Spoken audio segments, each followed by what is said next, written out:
ਤੁਸੀਂ ਸੁਣ ਰਹੇ ਹੋ Chawla news network Toronto CNN Toronto.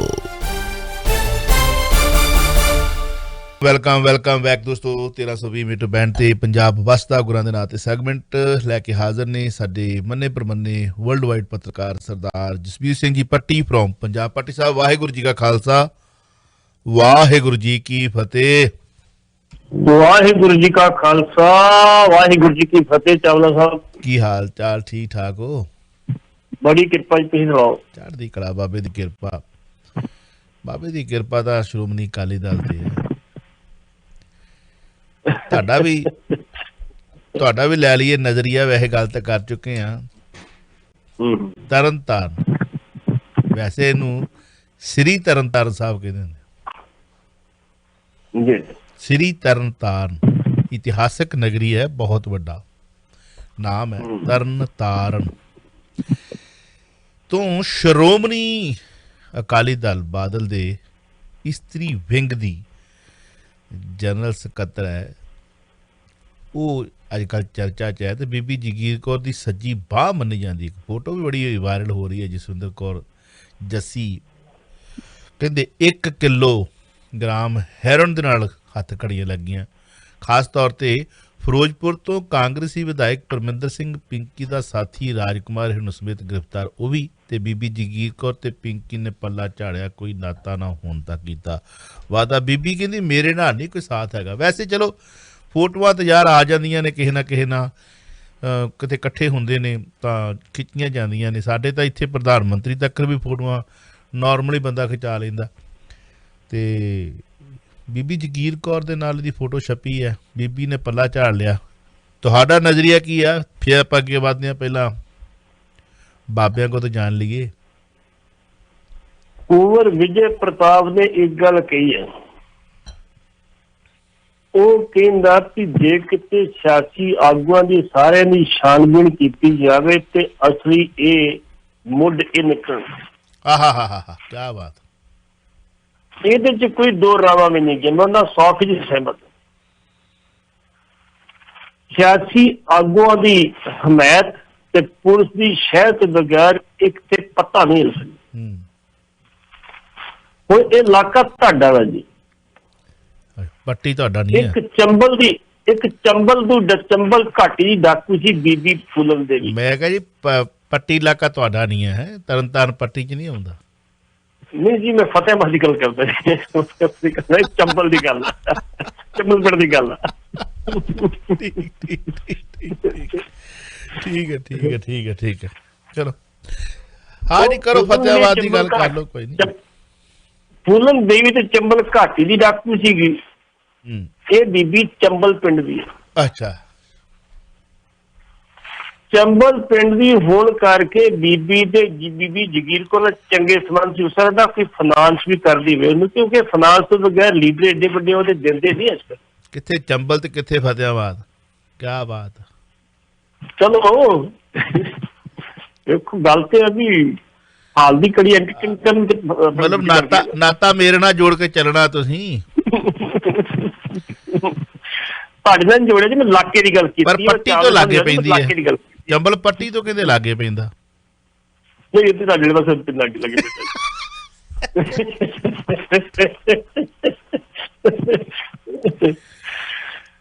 ਪੱਟੀ ਤੋਂ ਅੱਗੇ 14 ਕਿਲੋਮੀਟਰ ਦੂਰ ਵਾਲਾ ਪਿੰਡ ਆ ਜੀ। ਠੀਕ ਹੈ, ਪੱਟੀ ਪੈਦਾ ਜ਼ਰੂਰ ਹੋਇਆ ਸੀਗਾ, ਇੱਕ ਅਸਲੀ ਪਿੰਡ ਮੇਰਾ 14 ਕਿਲੋਮੀਟਰ ਦੂਰ ਉੱਤੋਂ। ਚਲੋ ਲੀਵ ਇਟ। ਐਕਚੁਅਲੀ ਬੇਸਿਕਲੀ ਉਹ ਬੀਬੀ ਚੰਬਲ ਪਿੰਡ ਦੀ ਰਹਿਣ ਵਾਲੀ ਸੀਗੀ। ਬੜੀ ਆਪਣੇ ਆਪ ਦਾਨੀ ਪ੍ਰਧਾਨੀ ਬੀਬੀ ਸੀ। ਪੁਲਿਸ ਕੋਲ ਜਾ ਕੇ ਕੰਮ ਵੀ ਕਰਾਉਂਦੀ ਸੀ, ਬੰਦੇ ਵਿੱਚ ਚਾਉਂਦੀ, ਸਭ ਕੁਛ ਕਰ। ਲੇਕਿਨ ਇਹ ਸੀਗਾ ਵੀ ਕਿਸੇ ਨੂੰ ਸ਼ੱਕ ਹੀ ਨਹੀਂ ਸੀ ਬੀਬੀ ਇਹ ਕੰਮ ਕਰਦੀ। ਹੋ ਸਕਦਾ ਪੁਲਿਸ ਕਿਸੇ ਨੂੰ ਪਤਾ ਹੋਵੇ ਵੀ ਕਰਦੀ ਨਹੀਂ। ਮੈਂ ਪਹਿਲਾਂ ਕਹਿਤਾ ਕਿ ਸਿਆਸੀ ਆਗੂਆਂ ਦੀ ਹਮਾਇਤ ਦੇ ਬਗੈਰ ਤੇ ਪੁਲਿਸ ਦੀ ਸ਼ਰਹ ਦੇ ਬਗੈਰ ਸਮਗਲਿੰਗ ਨਹੀਂ ਹੋ ਸਕਦੀ। ਹੁਣ ਸੰਗਰੂਰ ਦੇ ਵਿੱਚ ਕੋਈ ਬੰਦਾ ਫੜਿਆ ਗਿਆ, ਉਹਨੇ ਕਿਹਾ ਯਾਰ ਤੁਸੀਂ ਮੈਨੂੰ ਵੀ ਫੋਟੋ ਦੇ ਆਓ, ਤੁਹਾਨੂੰ ਮੈਂ ਆਪਣੀ ਜੜ ਕਲਾ ਦੇਵਾਂ। ਉਹ ਇੱਥੇ ਲੈ ਤੇ ਬੀਬੀ ਦੇ ਘਰ 8 ਤੋਂ ਲੈ ਕੇ 10 ਘੰਟੇ ਤੱਕ ਸਰਚ ਕੀਤੀ ਗਈ ਤੇ 1 ਕਿਲੋ ਤੇ 100 ਗ੍ਰਾਮ ਜਿਹੜੀ ਸੀ ਹੈਰੋਇਨ ਫੜੀ। ਤੇ ਬੀਬੀ ਦੀ ਕੋਠੀ ਵੇਖਣ ਵਾਲੀ ਹੈ। ਆਹਾ ਕਿਆ ਬਾਤ, ਜੰਗਲ ਚ ਮੰਗਲ ਆਇਆ ਕੋਠੀ ਬਣਾ ਕੇ। ਹੁਣ ਲੋਕਾਂ ਨੇ ਜਦੋਂ ਇਹ ਗੱਲ ਸੁਣੀ, ਪਤਾ ਲੱਗਾ ਤੇ ਬਹੁਤਿਆਂ ਦੀਆਂ ਅੱਖਾਂ ਟੱਡੀਆਂ ਰਹਿ ਗਈਆਂ ਵੀ ਹੈ ਕਿੱਦਾਂ ਹੋ ਸਕਦਾ। ਅਜੇ ਤਾਰ ਬੜੇ ਖੁੱਲਣਗੇ ਜੇ ਖੁੱਲਣ ਵਾਲਾ ਚਾਹੀਦਾ।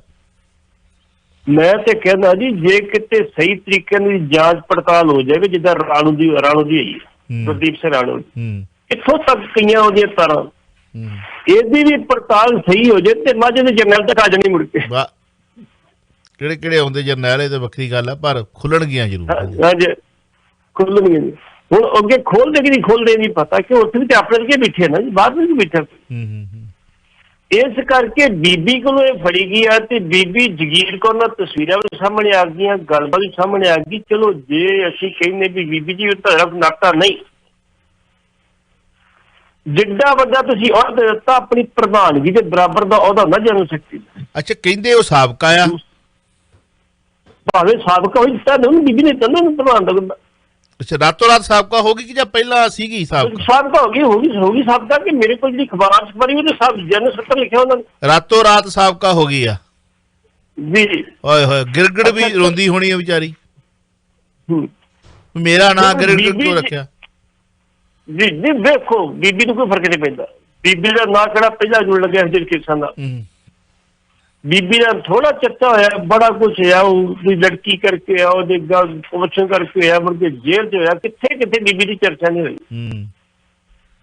ਸਭ ਤੋਂ ਪਹਿਲਾਂ ਚਰਚੇ ਬੀਬੀ ਦੀ ਗੁਰੂ ਦੀ ਗੋਲਕ ਦੀ ਹੋਈ ਸੀ। ਗੁਰੂ ਦੀ ਗੋਲਕ ਜਿਹੜੇ ਟੋੜਾ ਸਾਹਿਬ ਨੇ ਪੈਸੇ ਰੱਖੇ ਸੀ, ਕਰੋੜਾਂ ਰੁਪਏ ਇਕੱਠੇ ਕਰਕੇ ਸੀ, ਉਹ ਉਡਾ ਦਿੱਤੇ ਗਏ। ਕੁਛ ਰਿਹਾ ਬੀਬੀ ਦੇ, ਕੁਛ ਨਹੀਂ ਹੈ। ਦੂਜੀ ਚਰਚਾ ਹੋਈ ਸੀ, ਬੀਬੀ ਨੇ ਬਿਨਾਂ ਲੋੜ ਤੋਂ 450 ਬੰਦੇ ਰੱਖ ਲਏ ਸੀ, ਜੇ ਮੁੜ ਕੇ ਜਿਹੜੀ ਜੁਡੀਸ਼ੀਅਲ ਕੁਛ ਨੇ ਕੱਢੇ ਸੀ, ਉਹਦੇ ਵਿੱਚ ਇਹਨਾਂ ਨੇ ਫਿਰ ਜਿਹੜੇ ਆਪਣੇ ਬੰਦੇ ਸੀ ਇੱਕ ਇੱਕ ਕਰਕੇ ਰੱਖ ਲਏ। ਜਿਹੜੇ ਵਿਚਾਰੇ ਲਵਾਰਸ ਸੀਗੇ ਉਹ ਰਹਿ ਗਏ। ਫਿਰ ਉੱਥੇ ਜਿਹੜੇ ਜਿਹਨਾਂ ਦੀ ਪਹੁੰਚ ਸੀਗੀ ਉਹ ਰਹਿ ਗਏ, ਤੇ ਜਿਹੜੇ ਨਹੀਂ ਪਹੁੰਚ ਸੀ ਉਹ ਤੁਰ ਗਏ, ਤਾਂ ਉਹ ਵਾਪਸ ਆ ਗਏ, ਜੇ ਨਹੀਂ ਫਿਰ ਚਲੇ ਗਏ। ਹੁਣ ਸਵਾਲ ਇਹ ਪੈਦਾ ਹੁੰਦਾ, ਬੀਬੀ ਜੀ ਤੁਸੀਂ ਮੁੱਕਰੋ ਨਾ, ਤੁਸੀਂ ਕਹੋ ਕਿ ਵਾਕਿਆ ਉਹ ਅਕਾਲੀ ਦਲ ਦੀ ਲੀਡਰ ਸੀ, ਲੇਕਿਨ ਅਸੀਂ ਕਿਸੇ ਦੇ ਅੰਦਰ ਪੈ ਕੇ ਥੋੜੀ ਵੇਖਿਆ ਕਿ ਕੌਣ ਕੀ ਕਰਦਾ ਕੀ ਨਹੀਂ ਕਰਦਾ। ਜੇ ਇੰਨੀ ਗੱਲ ਵੀ ਕਹਿ ਦੇ ਤੇ ਕੋਈ ਮਾੜੀ ਗੱਲ ਕੋਈ ਨਹੀਂ ਹੈਗੀ। ਟੋਟਲੀ ਮੁੱਕਰ ਜਾਣਾ, ਮੇਰਾ ਨਾਤਾ ਹੀ ਕੋਈ ਨਹੀਂ, ਸਾਡਾ ਸੰਬੰਧ ਹੀ ਕੋਈ ਨਹੀਂ, ਉਹ ਬੀਬੀ ਕੀ ਕਰ ਸਕਦਾ ਹੀ ਨਹੀਂ ਗਾ। ਠੀਕ ਆ, ਜਾਂਚ ਹੋਣ ਦਿਓ, ਲੱਗ ਜਾਏਗਾ ਪਤਾ। ਦੂਜੇ ਪਾਸੇ ਰਾਜਕੁਮਾਰ ਹੋਣੀ ਜਿਹੜੇ ਫੜੇ ਗਏ 6 ਕਿਲੋ ਹੈਰੋਇਨ, ਉਹ ਵੀ ਐਕਟਿਵ ਨੇ ਫੜੇ। ਤਰਨਤਾਰਨ ਦੇ SSP ਜਦੋਂ ਨਿਰਮਲ ਨੂੰ ਪੁੱਛਿਆ ਗਿਆ, ਉਹ ਅੱਗੋਂ ਕੀ ਕਹਿੰਦਾ, ਆਂਦਾ ਜੀ ਵੇਖੋ ਅਸੀਂ ਇਹਦੇ ਬਾਰੇ ਕੀ ਦੱਸ ਸਕਦੇ, ਇਹ ਤੇ STF ਨੇ ਕਾਰਵਾਈ ਕੀਤੀ ਹੈ। ਭਾਈ ਤੇਰੇ ਹਲਕੇ 'ਚ ਕੰਬਿਆ ਵਾ, ਇੱਥੇ ਇੱਕ ਵਾਰੀ ਹਰਪ੍ਰੀਤ ਸਿੱਧੂ ਨੇ ਕਿਹਾ ਸੀ ਜਿਹਦੇ ਹਲਕੇ 'ਚ ਕ੍ਰਾਈਮ ਹੋਇਆ ਤੇ ਉਹ SHO ਆਪ ਹੀ ਹਮਾਇਤ ਵੜਦੇ ਮੇਰੇ ਆਉਣ ਤੋਂ ਪਹਿਲਾਂ। ਨਰਿੰਦਰਪਾਲ ਸਿੰਘ ਨੇ ਕਰਕੇ ਸੀ, ਉਹ ਇਹ ਕਰਦਾ ਸੀਗਾ, ਅੰਦਰ ਵੀ ਜਿਹਦੇ ਹਲਕੇ 'ਚ ਇਹਦਾ ਕ੍ਰਾਈਮ ਹੁੰਦਾ ਉੱਥੇ ਪਰਚਾ ਦੇ ਕੇ SHO ਅੰਦਰ ਦੇ ਵੜ ਕੇ। SHO ਲਾਇਆ ਕਦੇ ਵਾਸਤੇ ਹੈ, ਉਹਨੂੰ ਫੋਰਸ ਕਦੇ ਦਿੱਤੀ, ਉਹਨੂੰ ਗੱਡੀ ਕਦੇ ਵਾਸਤੇ ਦਿੱਤੀ ਹੈ, ਇਸੇ ਵਾਸਤੇ ਦਿੱਤੀ। ਅੱਛਾ, ਨਰਿੰਦਰਪਾਲ ਵੀ 2 ਹੋਏ ਆ। ਨਰਿੰਦਰਪਾਲ ਜੀ ਡੈਥ ਹੋ ਗਈ ਹੈ ਜੀ। ਉਹਦੀ ਕਿ ਜਿਹੜਾ ਖਾੜਕੂਵਾਦ ਵੇਲੇ ਵੀ ਇੱਕ ਹੁੰਦਾ ਸੀ, ਉਸ ਉਹੀ ਹੁੰਦਾ ਜਿਹੜਾ ਤਰਨਤਾਰਨ SSP ਰਿਹਾ। ਅੱਛਾ, ਉਹਦੀ ਡੈਥ ਹੋ ਗਈ ਕੈਂਸਰ ਨਾਲ ਪਿੱਛੇ ਜੀ ਉਹਦੀ। ਵੇਖ ਲਓ ਕਿੱਡਾ ਨਾਮ ਹੁੰਦਾ ਤੇ ਬੁੱਚੜਾਂ ਦੀ ਯਾਦ ਆ ਹੀ ਜਾਂਦੀ ਹੈ। ਚਲੋ ਕੀ ਕਰੀਏ ਜੀ, ਹੁਣ ਸਾਡੇ ਨਾਤਿਆਂ ਨਾਲ ਜੁੜਿਆ ਜੀ ਇਹ ਕੰਮ, ਸਾਡੇ ਸਿਸਟਮ ਨਾਲ ਜੁੜਿਆ, ਖਾਸ ਕਰ ਸਾਡੀ ਇਹ ਖਬਰਾਂ ਵਾਲੇ ਇਹਨਾਂ ਜੁੜੇ ਸਾਰੇ ਬੰਦੇ। ਬਿਲਕੁਲ, ਬੰਦੇ ਵੀ ਚੰਗੇ ਵੀ ਜੁੜਨੇ, ਕੀਤੀਆਂ ਯਾਦ ਆ ਜਾਂਦੀਆਂ। ਨਾ ਵੇਖੋ ਕਿੱਡਾ ਪਿਆਰਾ ਜੀ, ਕਰਤੂਤਾਂ ਵੇਖੋ ਜੀ। ਮਰਨ ਤੋਂ ਬਾਅਦ ਵੀ ਲਾਂਤਾ ਜੇ ਨਿਕਲ ਜਾਂਦੀ ਯਾਦ ਆ ਜਾਵੇ ਵੀ ਇਹਨਾਂ ਦੀਆਂ ਕਰਤੂਤਾਂ ਸੀ ਉਸ ਵਕਤ। ਚਲੋ ਅੱਗੇ ਤੁਰੋ, ਤੁਸੀਂ ਰਹਿਣ ਦਿਓ। ਹੁਣ ਰਾਜਕੁਮਾਰ ਜ਼ਿਲ੍ਹਾ ਫਿਰੋਜ਼ਪੁਰ ਤੋਂ ਫੜਿਆ ਗਿਆ, ਉਹਦੇ ਬਾਰੇ ਇਹ ਚਰਚਾ ਜੀ, ਉਹ ਕਾਂਗਰਸ ਦਾ ਬੰਦਾ ਜਿਹੜੇ ਸਪੋਕਸ ਪਰਸਨ ਨੇ ਚਰਨਜੀਤ ਸਿੰਘ ਬਰਾੜ ਅਕਾਲੀ ਦਲ ਬਾਦਲ ਦੇ, ਉਹਨੇ ਕਿਹਾ ਜੀ ਵੇਖੋ ਇਹਨੂੰ ਹਮਾਇਤ ਹਾਤੀ ਉੱਥੇ ਦੇ ਪ੍ਰਵਿੰਦਰ ਸਿੰਘ ਪਿੰਕੀ ਜਿਹੜਾ ਹੈ ਉਹਦਾ ਖਾਸ ਬੰਦਾ ਹੈ, ਉਹਦੀ ਪੜਤਾਲ ਕੀਤੀ ਜਾਵੇ। ਤੇ ਬਰਾੜ ਸਾਹਿਬ ਨਾਲ ਬੀਬੀ ਵਾਲੀ ਗੱਲ ਕਰਦੇ ਹੋ ਤੁਸੀਂ, ਇੱਕ ਤੇ ਗੱਲ ਕਰਦੇ ਕਿਹੜੀ ਗੱਲ ਕਰਦੇ ਹੋ। ਇੱਕ ਪਾਸੇ ਤੁਸੀਂ ਕਹਿੰਦੇ ਹੋ ਕਿ ਕਿਸੇ ਵੀ ਵਿਅਕਤੀ ਨੂੰ ਬਖਸ਼ਿਆ ਨਹੀਂ ਜਾਣਾ, ਜਿਹੜੀ ਪਾਰਟੀ 'ਚ ਬੜੀ ਮਰਜ਼ੀ ਬਿਠਾ ਹੋਵੇ। ਜੇ ਤੁਸੀਂ ਪਿੰਕੀ ਨੂੰ ਨਾਲ ਜੋੜਦੇ ਤੇ ਬੀਬੀ ਜਗੀਰ ਕੌਰ ਨੂੰ ਬਰੀ ਨਹੀਂ ਕਰ ਸਕਦੇ ਤੁਸੀਂ। ਬਿਲਕੁਲ। ਹਾਂ, ਜੇ ਇਨਸਾਨੀਅਤ ਨੇ ਜੋੜੋ ਨਾਲ ਉਹਨਾਂ ਨੂੰ ਕਿ ਗਲਤ ਹੈ ਜੀ, ਹਾਂ ਕਰੋ ਨਾਲ ਗੱਲ, ਸਭ ਕਰ ਨਹੀਂ ਉਹ ਤੁਸੀਂ ਗੱਲ ਨਹੀਂ ਕਰਦੇ, ਉਹ ਗੱਲ ਨਹੀਂ ਕਰਦੇ, ਦੂਜੇ ਪਾਸੇ ਗੱਲ ਕਰਦੇ ਹੋ। ਹੁਣ ਪਰਮਿੰਦਰ ਪੈਂਤੀ ਨੂੰ ਕੌਣ ਫੜੂ? ਉਹਦੇ ਖਿਲਾਫ ਤੇ ਕਾਰਵਾਈ ਕਰਨੀ ਵਿੱਚ STF ਜਿਹੜਾ ਕੈਪਟਨ ਅਮਰਿੰਦਰ ਸਿੰਘ ਨੂੰ ਪੁੱਛੂ, ਮਹਾਰਾਜ ਕਰ ਦਈਏ, ਉਹ ਜਗ੍ਹਾ ਨਹੀਂ ਰਹਿਣ ਤੋਂ ਯਾਰ, ਉਹ ਬੰਦਾ ਸਾਡਾ ਹੈ, ਕਿਉਂ ਕਾਰਵਾਈ ਕਰ ਰਹੀ? ਇਸ ਕਰਕੇ ਇਹਦੇ ਲਈ ਜਿਹੜੇ ਜ਼ਿੰਮੇਵਾਰ ਨੇ ਬੇਸਿਕਲੀ ਨਸ਼ਿਆਂ ਦੀ, ਉਹ ਪੋਲੀਟੀਕਲ ਲੀਡਰ ਜਿਹੜੇ ਉਹ ਤੇ ਪੁਲਿਸ ਦੋਵੇਂ ਜ਼ਿੰਮੇਵਾਰ, ਦੋਵੇਂ ਸੁਧਾਰ ਕਰਨ ਆਪਣਾ, ਦੋਵੇਂ ਕਹਿ ਦੇਣ ਵੀ ਅਸੀਂ ਨਹੀਂ, ਵੀ ਨਸ਼ਿਆਂ ਦੇ ਵਿੱਚ ਅਸੀਂ ਕਿਸੇ ਨੂੰ ਬਖਸ਼ਣਾ ਨਹੀਂ, ਕੋਈ ਸਮਝੌਤਾ ਨਹੀਂ। ਤੇ ਮੈਂ ਸੋਚਦਾ ਵੀ ਤੁਸੀਂ ਕਹਿੰਦੇ ਹੋ ਕਿ ਹੈਰੋਇਨ, ਇੱਥੇ ਸ਼ਰਾਬ ਦੀ ਨਸ਼ੀ ਕੱਢੀ ਵਿੱਚ ਜੀ ਬਿਲਕੁਲ।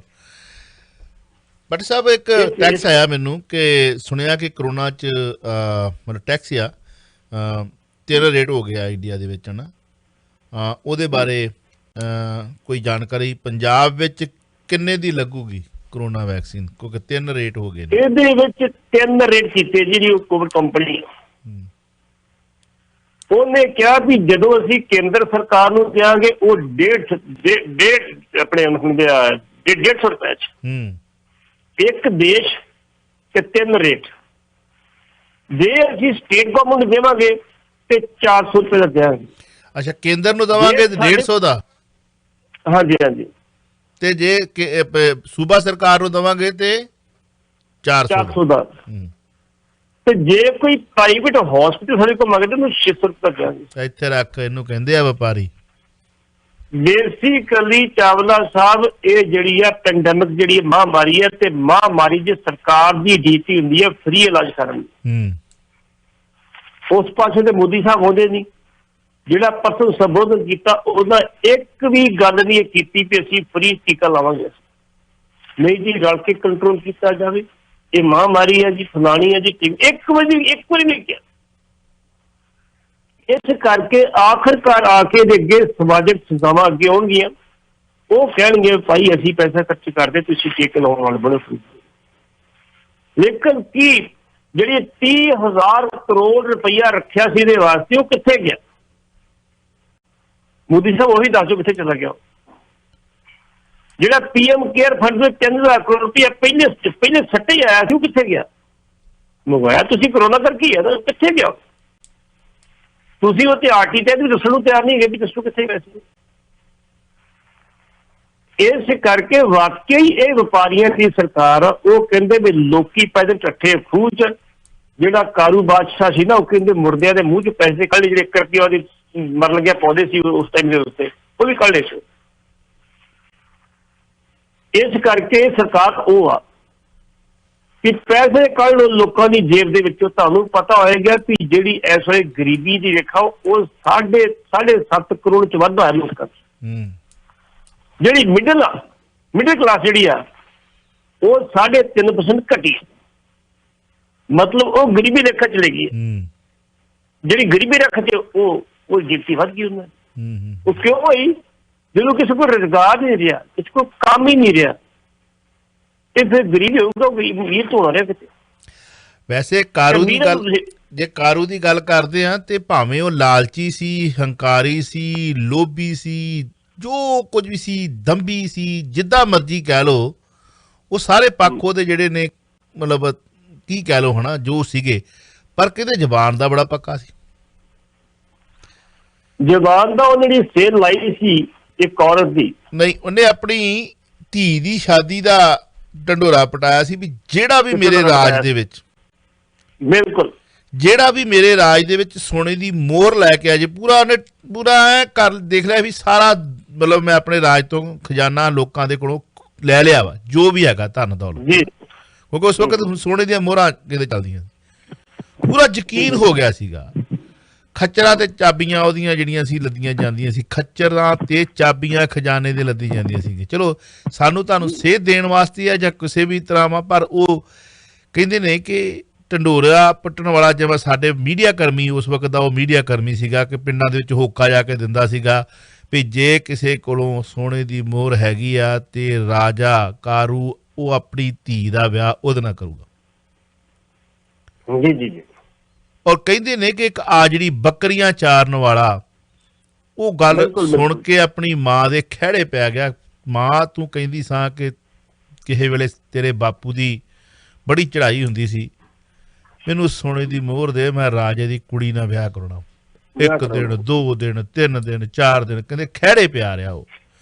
ਮਾਂ ਕਹਿੰਦੀ ਚੰਗਾ ਫਿਰ ਤੂੰ ਇੰਨਾ ਹੀ ਖਹਿੜੇ ਪਿਆ ਗਿਆ, ਤੇਰੀ ਇੰਨੀ ਚਾਹਤ ਆ ਵੀ ਰਾਜੇ ਦੀ ਕੁੜੀ ਨਾਲ ਵਿਆਹ ਕਰਾਉਣਾ, ਜਾ ਆਪਣੇ ਪਿਓ ਦੀ ਕਬਰ ਪੁੱਟ, ਉਹਦੇ ਮੂੰਹ ਦੇ ਵਿੱਚੋਂ ਉਹ ਕੱਢ ਲਿਆ ਸੋਨੇ ਦੀ ਮੋਹਰ। ਬਿਲਕੁਲ ਉਸ ਵਕਤ ਤੇ ਸਰਦੇ ਪੁੱਜਦੇ ਵਾਲੇ ਸੋਨੇ ਦੀ ਮੋਹਰ ਪਾਉਂਦੇ ਸੀਗੇ, ਰਾਹਦਾਰੀ ਕਹਿੰਦੇ ਜਿਹਨੂੰ। ਉਹ ਗਿਆ, ਉਹਨੇ ਆਪਣੇ ਪਿਓ ਦੀ ਕਬਰ ਪੁੱਟੀ, ਕਬਰ ਪੁੱਟ ਕੇ ਉਹ ਸੋਨੇ ਦੀ ਮੋਹਰ ਕੱਢੀ। ਰਾਜੇ ਦੇ ਦਰਬਾਰ ਲੱਗਾ ਸੀ, ਦਰਬਾਰ ਚਲ ਗਿਆ। ਕਹਿੰਦਾ ਰਾਜਾ ਤੂੰ ਅਨਾਉਂਸ ਕੀਤਾ ਕਿ ਜਿਹੜਾ ਵੀ ਤੇਰੇ ਰਾਜ ਦੇ ਸੋਨੇ ਦੀ ਮੋਹਰ ਲੈ ਕੇ ਆਵੇ ਮੈਂ ਆਪਣੀ ਧੀ ਦਾ ਪੱਲਾ ਉਹਨੂੰ ਫੜਾਵਾਂਗਾ। ਕਹਿੰਦਾ ਹਾਂ, ਕਹਾਣੀ ਇਹ ਆ, ਸੁਣਾਈ ਜਾਂਦੀ ਆ, ਸੁਣੀ ਆ, ਹੋ ਸਕਦਾ ਡਿਫਰੈਂਟ ਵੀ ਹੋਵੇ।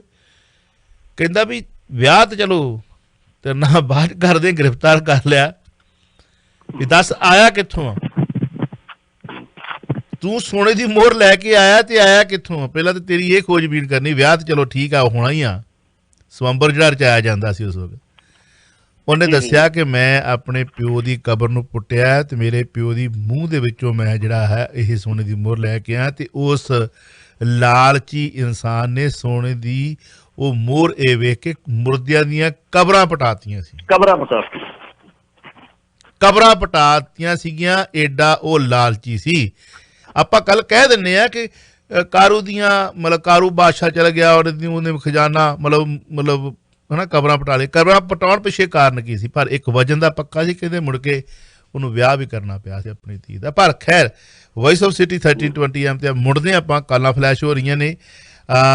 ਪਤਾ ਲੱਗਾ ਹੈ ਕਿ ਵਾਤਾਵਰਨ ਨੂੰ ਹਰਿਆ ਭਰਿਆ ਰੱਖਣ ਲਈ ਇੱਕ ਮਨੁੱਖੀ ਅਧਿਕਾਰਾਂ ਦੀ ਖਾਤਰ ਹੁਣ ਵਾਤਾਵਰਨ ਸਭ ਤੋਂ ਵੱਡਾ ਸਾਡਾ ਆਕਸੀਜਨ ਆ, ਤੇ ਆਕਸੀਜਨ ਸਾਡੀ ਜਾਨ ਲੇਵਾ ਵੀ ਬਣਦੀ ਜਾ ਰਹੀ, ਤੇ ਸਾਨੂੰ ਜਾਨ ਵਰਦਾਨ ਕਰਨ ਵਾਲੀ, ਦੇਣ ਵਾਲੀ ਵੀ। ਜਿੱਥੇ ਆਕਸੀਜਨ ਦੀ ਘਾਟ ਹੋਵੇ ਬੰਦਾ ਮਤਲਬ ਤੜਫ ਕੇ ਮਰਦਾ ਪਿਆ, ਤੇ ਕਿਸੇ ਵੇਲੇ ਆਕਸੀਜਨ ਜ਼ਿਆਦਾ ਹੋ ਜਾਏ ਤੇ ਫਿਰ ਵੀ ਬੰਦਿਆਂ ਦੀ ਜਾਨਾਂ ਲੈਣੀਆਂ ਨੇ।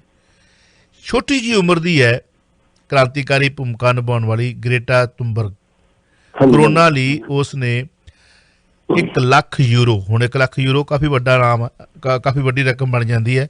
ਤੇ ਪਹਿਲਾਂ ਆਪਾਂ ਕਾਲ ਲੈ ਲਈਏ, ਫਿਰ ਆਪਾਂ ਅੱਗੇ ਵਧਦੇ ਹਾਂ। ਵੈਲਕਮ ਜੀ, ਸਵਾਗਤ ਹੈ, ਸਤਿ ਸ੍ਰੀ ਅਕਾਲ।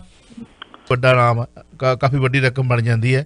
ਤੇ ਪਹਿਲਾਂ ਆਪਾਂ ਕਾਲ ਲੈ ਲਈਏ, ਫਿਰ ਆਪਾਂ ਅੱਗੇ ਵਧਦੇ ਹਾਂ। ਵੈਲਕਮ ਜੀ, ਸਵਾਗਤ ਹੈ, ਸਤਿ ਸ੍ਰੀ ਅਕਾਲ।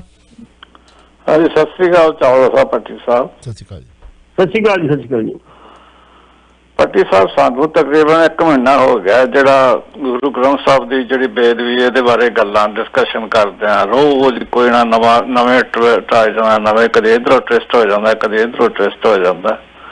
ਸਾਰੇ ਡਿਟੇਲ ਦੇ ਵਿੱਚ ਤੁਹਾਨੂੰ ਪਤਾ ਹੀ ਹੈ ਵੀ ਜੋ ਕੁਛ ਹੋਇਆ ਹੁਣ ਤੱਕ, ਉਹ ਮਦਈ ਦਾ ਜਿਹੜਾ ਖਾਲਸਾ ਕੌਮ ਨੇ ਸਾਰੀ ਹੋਈ ਹੈ, ਉਹਦੇ ਜਿਹੜਾ ਐਡਮਿਨਿਸਟ੍ਰੇਸ਼ਨ ਹੈ ਜਾਂ ਐਗਜੀਕਿਊਸ਼ਨ ਹੈ ਜਾਂ ਜੁਡੀਸ਼ਰੀ ਹੈ, ਜਿਹੜਾ ਜਦ ਤੱਕ ਹੁਣ ਤੱਕ ਕੇਸ ਗਿਆ ਹੈ, ਕਿ ਤੁਹਾਡੇ ਮੁਤਾਬਕ ਇਹ 1922 ਦੇ ਇਲੈਕਸ਼ਨਾਂ ਤੱਕ ਦਾ ਖੂਬ ਖੱਪ ਪਏਗੀ?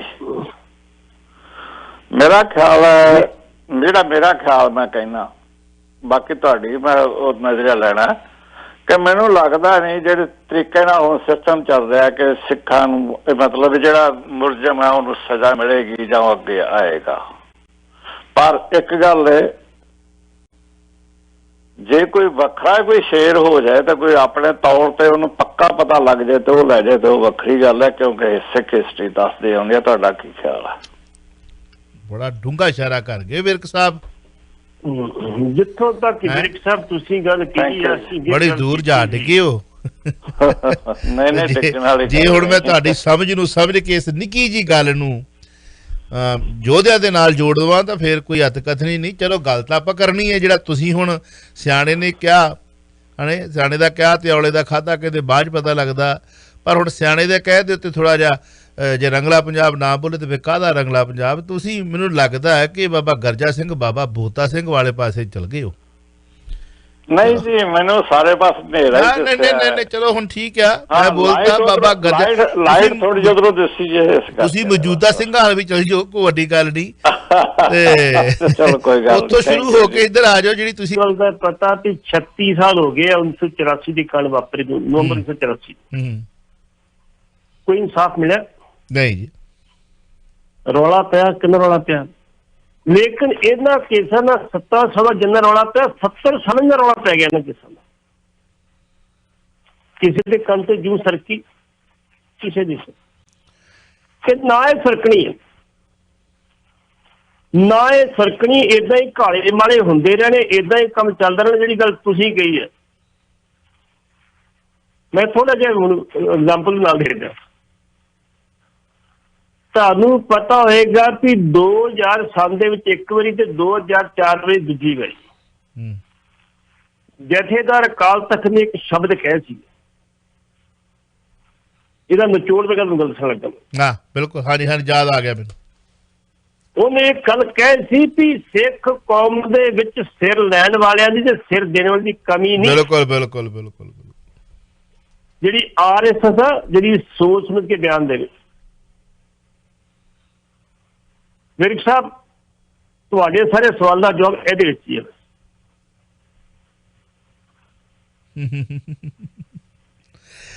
ਜਿਹੜੀ ਤੁਸੀਂ ਗੱਲ ਕਹਿ ਰਹੇ ਹੋ ਬੜੀ ਵਧੀਆ। ਉਹਦੇ ਵਿੱਚ ਜੇ ਮੈਂ ਗੱਲ ਕਰਾਂ ਤੇ ਵਕੀਲਾਂ ਲਈ ਬਾਈਬਲ ਕਲਾਂ ਦੇ ਕੋਟਕਪੂਰਾ ਕੇਸ ਨੂੰ ਜੇਕਰ ਖਰਚੇ ਹੋ ਰਹੇ ਨੇ ਜਿਸ ਤਰੀਕੇ ਨਾਲ 55 1 ਲੱਖ ਦੇ 7 ਸਟਾਰ ਹੋਟਲਾਂ ਦੇ ਵਿੱਚ ਇਹਨਾਂ ਨੂੰ ਠਹਿਰਾਇਆ ਜਾ ਰਿਹਾ, ਉਹ ਵੀ ਛੁੱਟੀ ਵਾਲੇ ਦਿਨ ਜਿਨ੍ਹਾਂ ਦੀ ਲੋੜ ਨਹੀਂ ਸਲਾਹ ਮਸ਼ਵਰਾ ਲੈਣ ਵਾਸਤੇ। ਹਾਂਜੀ, ਖਜ਼ਾਨਾ ਜਿਹੜਾ ਕੁਬੇਰ ਦਾ ਸਾਬਤ ਹੋ ਰਿਹਾ ਤੇ ਉੱਥੋਂ ਤੁਸੀਂ ਇਨਸਾਫ ਲੱਭ ਰਹੇ ਹੋ। ਜਿਨ੍ਹਾਂ ਨੂੰ 7 ਸਟਾਰ ਹੋਟਲਾਂ ਦੇ ਵਿੱਚ ਠਹਿਰਾ ਕੇ ਤੇ ਉੱਥੇ ਮਹਿੰਗੀ ਤੋਂ ਮਹਿੰਗੀ ਡਿਸ਼ ਮਿਲਣੀ ਆ, ਉੱਥੇ ਤੋਂ ਉਹ ਹੱਸਦੇ ਹੋਣਗੇ ਇਸ ਕੌਮ ਦੇ ਉੱਤੇ। ਬਿਲਕੁਲ ਜੀ। ਕੁੰਵਰ ਵਿਜੇ ਪ੍ਰਤਾਪ ਦਾ ਕਹਿਣਾ ਹੈ ਕਿ ਵਕੀਲਾਂ ਲਈ ਬਾਈਬਲ ਕਲਾਂ ਤੇ ਕੋਟਕਪੂਰਾ ਕੇਸ ਕੁਬੇਰ ਦਾ ਖਜ਼ਾਨਾ ਸਾਬਤ ਹੋ ਰਿਹਾ। ਬਿਲਕੁਲ ਠੀਕ ਹੈ, ਬਿਲਕੁਲ ਠੀਕ ਹੈ ਉਹਨਾਂ ਨੇ। ਤੇ ਉੱਥੋਂ ਅਸੀਂ ਇਨਸਾਫ ਕੀ ਲੈ ਸਕਦੇ ਜਿਹੜੇ ਹੋਟਲਾਂ ਦੇ ਵਿੱਚ ਜਿਹੜੇ ਮਹਿੰਗੇ ਵਕੀਲ ਜਿਹੜੇ ਨੇ ਬੈਠੇ, ਉਹਨਾਂ ਨੇ ਇਨਸਾਫ ਸਾਨੂੰ ਦੇਣਾ ਕਿ ਸਰਕਾਰ ਨੂੰ ਦੇਣਾ? ਅਵਲਾ ਸਾਹਿਬ, ਕੁੰਵਰ ਜੀ ਪ੍ਰਤਾਪ ਨੇ ਇੰਨੀ ਗੱਲ ਕਹੀ ਆ ਕਿ 26 ਜੁਲਾਈ 2019 ਨੂੰ ਵਕੀਲਾਂ ਦੀ ਸਟ੍ਰਾਈਕ ਸੀ। ਦਿੱਲੀੋਂ ਜਿਹੜੇ ਵਕੀਲ ਬੁਲਾਏ ਗਏ ਉਹਨਾਂ ਦਾ ਇੱਕ ਦਿਨ ਦਾ ਖਰਚਾ 55 ਲੱਖ ਰੁਪਇਆ ਆਇਆ। ਉਹਨੇ ਕਿਹਾ ਵੀ ਭਾਵੇਂ ਉਸ ਨੂੰ ਕੋਰਟ 'ਚ ਕੁਛ ਨਹੀਂ ਆ, ਲੇਕਿਨ ਸਾਨੂੰ ਖਰਚਾ ਪੈ ਗਿਆ। ਅਸੀਂ ਉਹਨਾਂ ਨੂੰ ਇੱਕ ਦਿਨ ਤਾਜ ਠਾਇਆ, ਦੂਜੇ ਦਿਨ ਜੋ ਹੋਟਲ ਬਦਲਿਆ ਤਾਜ ਨੂੰ, ਸਾਡੇ ਕੋਲ ਜਗ੍ਹਾ ਨਹੀਂ ਹੈਗੀ। ਤਾਂ ਉਹਨਾਂ ਬੜੀ ਕੌਣ ਮਨਾਈ ਸੀ ਗੱਲ ਦੀ ਵੀ ਸਾਨੂੰ ਤਾਜ ਕਿਉਂ ਠਾਇਆ। ਕਹਿੰਦਾ ਜੀ ਮੈਂ ਇਸ ਗੱਲ ਨੂੰ ਇਹ ਸੀ ਵੀ ਮੈਂ ਉਹਨਾਂ ਕੋਲ ਜਾਂਦਾ ਸੀ ਡਿਸਕਸ ਕਰਨ ਵਾਸਤੇ, ਮੈਨੂੰ ਚੌਂਕੀਦਾਰ ਨੂੰ ਕਹਿੰਦਾ ਕਈ ਘੰਟੇ ਬਾਹਰ ਬੜਾ ਪੈਂਦਾ ਸੀ ਤੇ ਗੱਲ ਕਰਨ ਵਾਸਤੇ ਸਿਰਫ 5-7 ਮਿੰਟ ਦਿੰਦੇ ਸੀ। ਉਹਨਾਂ ਵਕੀਲਾਂ ਕੋਲ ਆਪਾਂ ਇਨਸਾਫ ਦੀ ਕੀ ਆਖ ਸਕਾਂਗੇ? ਤੇ ਹੁਣ ਮੈਂ ਫਾਈਲ ਲੈ ਕੇ ਜਾਊਂਗਾ ਕੋਰਟ ਦੀ, ਆਪਣੇ ਮੈਂ ਫਾਈਲ ਲੈ ਕੇ ਫੇਸ ਕਰੂੰਗਾ। ਚਲੋ ਅੱਛਾ, ਮੈਂ ਗੱਲ ਗ੍ਰੇਟਾ ਥੁਨਬਰਗ ਦੀ ਗੱਲ ਕੀਤੀ ਸੀ, 1 ਮਿੰਟ ਉਹਦੀ ਕਰ ਲਈਏ ਕਾਲ ਫਲੈਸ਼ ਕਰੀ ਫਿਰ ਆਪਾਂ ਲੈਣੇ। ਗ੍ਰੇਟਾ ਥੁਨਬਰਗ ਨੇ ਜਿਹੜੀ ਗੱਲ ਕੀਤੀ ਹੈ ਜੀ, ਵੇਖੋ ਵਾਤਾਵਰਨ ਪ੍ਰੇਮੀ ਹੈ, ਅਧਿਕਾਰਾਂ ਦੀ ਗੱਲ ਕਰਦੀ ਹੈ। ਜਦੋਂ ਉਸ ਬੀਬੀ ਨੇ ਕਿਸਾਨਾਂ ਦੀ ਗੱਲ ਕੀਤੀ ਵੀ ਪੰਜਾਬ ਜਿਹੜੇ ਹਿੰਦੁਸਤਾਨ 'ਚ ਕਿਸਾਨ ਬੈਠੇ ਉਹਨਾਂ ਨੂੰ ਇਨਸਾਫ ਮਿਲਣਾ ਚਾਹੀਦਾ, ਬੜਾ ਪਿੱਟ ਪਟੋੜਾ ਪਿਆ ਸੀਗਾ। ਤੇ ਅੱਜ ਜੇ ਉਹਨੇ 1 ਲੱਖ ਯੂਰੋ ਦਾਨ ਕੀਤਾ ਵੀ ਨਹੀਂ, ਕਰੋਨਾ ਤੋਂ ਜਿਹੜੇ ਪੀੜਤ ਤੇ ਗਰੀਬ ਬੰਦੇ ਉਹਨਾਂ ਨੂੰ ਟੀਕਾ ਨਹੀਂ ਲੱਗਦਾ ਤੇ ਇਹਨਾਂ ਪੈਸਾ ਲਾਇਆ ਜਾਵੇ, ਉਹਨੇ ਵਿਸ਼ਵ ਜਿਹੜੀ ਐਸੋਸੀਏਸ਼ਨ ਲਿਖ ਦਿੱਤਾ ਹੈ। ਅੱਜ ਕਿਉਂ ਨਹੀਂ ਕਹਿੰਦੇ ਸਵਾਗਤ ਕੀਤਾ ਇਸ ਗੱਲ ਦਾ? ਕਿਉਂ ਨਹੀਂ ਉਹਦੇ ਹੱਕ 'ਚ ਬੋਲਿਆ ਕਿ ਮੈਂ ਉਹ ਚੰਗਾ ਕੀਤਾ ਜੀ? ਕੋਈ ਬੋਲਿਆ? ਇੱਕ ਬੰਦਾ ਨਹੀਂ ਬੋਲਿਆ। ਉਦੋਂ ਤੇ ਬੜੇ ਭੁੱਖੇ ਸੀ ਸਾਰੇ, ਵੇਖੋ ਜੀ ਕਿਸਾਨਾਂ ਦੇ ਹੱਕ 'ਚ ਦਿੱਤਾ ਹੈ। ਕਿਸਾਨ ਸਾਡਾ ਅੰਦਰੂਨੀ ਮਾਮਲਾ ਜੀ, ਉਹ ਕੋਲ ਬੋਲਣ ਵਾਲੀ ਉਹਨੇ ਤੇ ਸਮਝਾ ਦਿੱਤਾ ਤੁਹਾਨੂੰ। ਮੈਂ ਬੇਨਤੀ ਕਰਦੀ ਹਿੰਦੁਸਤਾਨ ਦੇ ਪ੍ਰਧਾਨ ਮੰਤਰੀ ਨੂੰ ਕਿ ਕਿਸਾਨ ਜਿਹੜੇ ਵਿਚਾਰੇ ਕਿਸਾਨ ਅੰਨਦਾਤਾ ਨੇ, ਉਹਨਾਂ ਦੀ ਗੱਲ ਸੁਣੀ ਜਾਵੇ, ਉਹਨੂੰ ਮਸਲਾ ਹੱਲ ਕੀਤਾ ਜਾਵੇ। ਗਰਨਾ ਉਹਨੇ ਕੀ ਕੀਤਾ ਸੀ? ਉਸੇ ਗ੍ਰੇਟਾ ਨੇ 1 ਲੱਖ ਕਰੋੜ ਰੁਪਇਆ ਤੁਹਾਨੂੰ ਇਹ ਦਾਨ ਦਿੱਤਾ। ਉਹ ਖੋਇਆ ਇੰਡੀਆ 'ਚ ਨਹੀਂ ਹੋਣਾ, ਜਿਹੜੇ ਗਰੀਬ ਬੰਦੇ ਨਹੀਂ ਚੀਕ ਸਕਦੇ ਉਹਨਾਂ ਕੋਲ ਹੋਣੇ। ਜੀ ਜੀ ਜੀ, ਘੱਟੋ ਘੱਟ ਸਰਕਾਰ ਨੂੰ ਜੇ ਸਵਾਗਤ ਕਰਨਾ ਚਾਹੀਦਾ ਉਹਦਾ ਸਵਾਗਤ ਕੀਤਾ ਜਾਵੇ। ਕਿਉਂ ਨਹੀਂ ਕੀਤਾ? ਪੋਲੀਟੀਕਲ ਪਾਰਟੀ ਨੂੰ ਸਵਾਗਤ ਕਰਨਾ ਚਾਹੀਦਾ।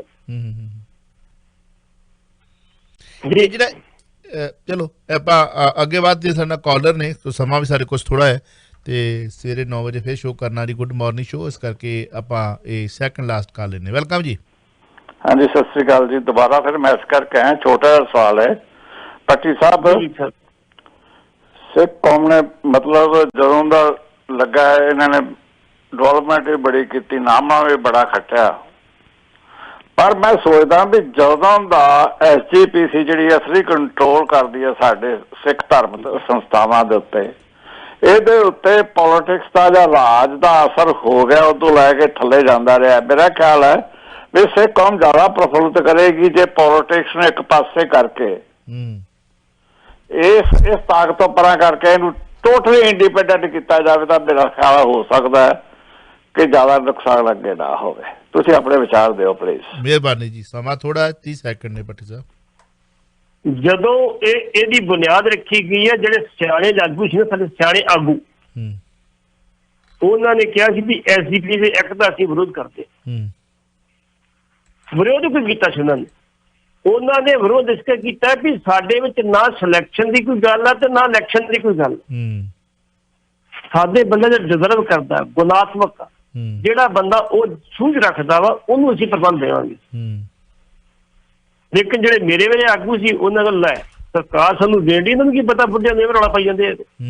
ਉਹਨਾਂ ਸਾਰੇ ਸਾਈਨ ਕਰ ਦਿੱਤੇ ਤੇ ਮੁੜ ਕੇ ਜਿਹੜੇ ਸੀ ਉਹ ਬਾਹਰ ਆ ਗਏ ਜੇਲ੍ਹ 'ਚ, ਤੇ ਇਲੈਕਸ਼ਨ ਹੋ ਗਈ। ਮੁੜ ਕੇ ਅੰਗਰੇਜ਼ਾਂ ਦੀ ਪਾਲਿਸੀ ਸੀ ਇਹਨੂੰ ਆਪਸ ਵਿੱਚ ਲੜਾ ਕੇ ਰੱਖੋ, ਆਪਸ ਵਿੱਚ ਇਲੈਕਸ਼ਨ ਲੜਦੇ ਰਹਿਣਗੇ, ਠੀਕ ਹੈ, ਕਰਦੇ ਰਹਿਣਗੇ, ਵੋਟ ਖਾਈ ਜਾਣਗੇ। ਪਰ ਉਹਨਾਂ ਦੇ ਵੇਲੇ ਤਾਂ ਟਾਈਮ ਨਾ ਹੋ ਜਾਂਦੀ ਸੀ। ਨਹੀਂ, ਇਲੈਕਸ਼ਨ ਟਾਈਮ ਨਾਲ ਹੋ ਜਾਂਦੀ, ਲੇਕਿਨ ਸਿਆਸਤ ਉਸ ਵੇਲੇ ਭਰ ਹੋ ਰਹੀ ਹੈ। ਚਲੋ, ਸਿਆਸਤ ਐਸੀ ਕਿ ਜਦੋਂ ਭਰ ਰਹੀ ਹੈ, ਸਾਡੀ ਜਿਹੜੀ ਗੁਣਾਤਮਕ ਤੌਰ ਤੇ ਜਿਹੜੇ ਬੰਦੇ ਡਿਜ਼ਰਵ ਕਰਦੇ ਆ, ਜਿਹੜੇ ਬੰਦੇ ਸਮਰਪਿਤ ਨੇ ਧਰਮ ਨੂੰ, ਜਿਹੜੇ ਕਾਂਗਰਸ, ਉਹ ਬੰਦੇ ਅੱਗੇ ਹੋਣਗੇ ਤੇ ਫਿਰ ਸੁਧਾਰ ਹੋ ਸਕਦਾ, ਅਦਰਵਾਈਜ਼ ਕੋਈ ਸੁਧਾਰ ਨਹੀਂ ਹੋ ਸਕਦਾ ਜੀ। ਬਹੁਤ ਬਹੁਤ ਸ਼ੁਕਰੀਆ ਪੱਟੀ ਸਾਹਿਬ, ਥੈਂਕ ਯੂ ਵੈਰੀ ਮਚ। ਸ਼ੁਕਰੀਆ, ਥੈਂਕ ਯੂ। ਤੁਸੀਂ ਸੁਣ ਰਹੇ ਹੋ Chawla news network Toronto CNN Toronto.